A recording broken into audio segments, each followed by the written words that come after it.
ذرا سوچئے، اگر کسی سے وہ سب کچھ چھن جائے جو اسے عزیز ہے، دولت، خاندان، یہاں تک کہ صحت بھی۔ یہ کہانی ہے حضرت ایوب علیہ السلام کی، جو ایمان اور ثابت قدمی کی ایک ایسی مثال ہے جو ناقابل تصور مشکلات کے سامنے کھڑی رہی۔ تو یہیں سے ایک بہت گہرا سوال پیدا ہوتا ہے، ایمان کا اصل پیمانہ کیا ہے؟ کیا یہ تب نظر آتا ہے جب زندگی میں سب کچھ اچھا چل رہا ہو، یا پھر اس کا امتحان تب ہوتا ہے جب انسان مایوسی کی گہرائیوں میں ہو؟ اچھا، اس کہانی کا آغاز مشکل سے نہیں ہوتا بلکہ خوشحالی اور فراوانی سے ہوتا ہے۔ تو چلیے پہلے دیکھتے ہیں کہ اس عظیم آزمائش سے پہلے حضرت ایوب علیہ السلام کی زندگی کیسی تھی۔ حضرت ایوب کی زندگی بے پناہ نعمتوں سے بھری ہوئی تھی۔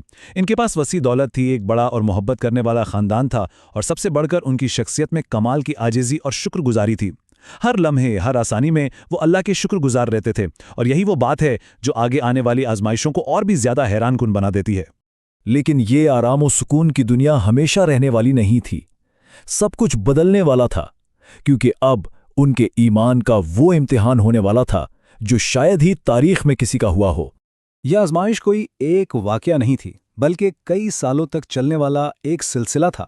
ایک ایک کر کے سب کچھ چھنتا چلا گیا۔ پہلے ان کی ساری دولت ختم ہو گئی، پھر ایک ہی لمحے میں ان کے سارے بچے ان سے جدا ہو گئے، اور آخر میں ان کا اپنا جسم بھی ایک شدید بیماری کی گرفت میں آ گیا۔ مطلب زمین آسمان کا فرق آ گیا تھا۔ ایک وقت تھا جب وہ ایک معزز رہنما تھے، خاندان اور چاہنے والوں میں گھرے ہوئے، اور اب وہ ایک ایسے شخص بن گئے تھے جسے سب نے چھوڑ دیا تھا۔ اس شدید تکلیف کے عالم میں صرف ایک ہی ہستی ان کے ساتھ کھڑی رہی، ان کی وفادار بیوی۔ لیکن اس کہانی کے اصل روح مصیبت نہیں بلکہ اس پر دکھایا گیا رد عمل ہے۔ یہاں جب سب کچھ لٹ چکا تھا، ہمیں صبر کے حقیقی معنی دیکھنے کو ملتے ہیں۔ صبر کا مطلب صرف چپ چاپ سہنا نہیں ہوتا، یہ اسے کہیں بڑھ کر ہے۔ یہ گہرا یقین ہے کہ مشکل ترین وقت میں بھی بنا کوئی گلا شکوہ کیے اللہ کے فیصلے پر بھروسہ کیا جائے اور شکر ادا کیا جائے۔ جب ان کی بیوی نے ان سے کہا کہ اللہ سے راحت کے لیے دعا کریں تو ان کا جواب حیران کن تھا۔ انہوں نے کہا کہ انہیں شرم محسوس ہوتی ہے کہ صرف چند سال کی تکلیف کے بعد مدد مانگے، جبکہ انہوں نے 80 سال تک اللہ کی نعمتوں سے لطف اٹھایا تھا۔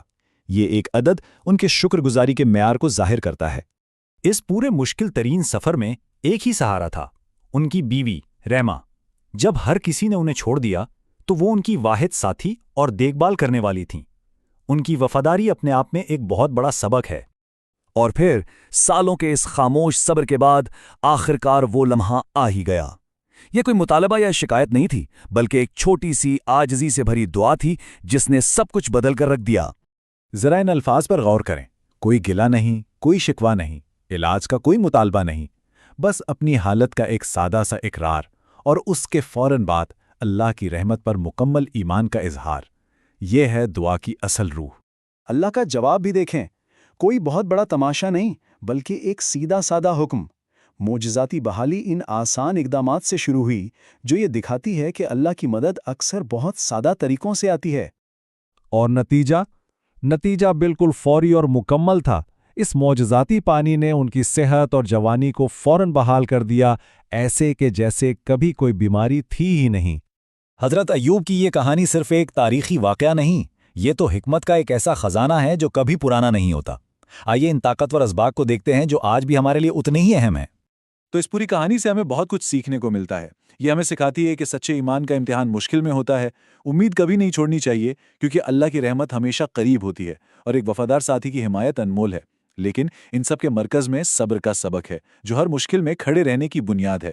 اور کہانی کا انجام ان کے صبر پر اللہ کے انعام کی گواہی دیتا ہے۔ جب آزمائش ختم ہوئی تو اللہ نے نہ صرف ان کی دولت اور خاندان کو بحال کیا، بلکہ انہیں پہلے سے بھی زیادہ عطا فرمایا۔ یہ ان کے صبر کا حتمی انعام تھا۔ تو آخر میں یہ سوال ہمارے لیے ہے، آج کی اس تیز رفتار دنیا میں جہاں ہر کوئی فوری حل چاہتا ہے، حضرت ایوب کی کہانی اور ان کا یہ بے مثال صبر ہمیں اپنی زندگیوں کے بارے میں کیا سکھا سکتا ہے؟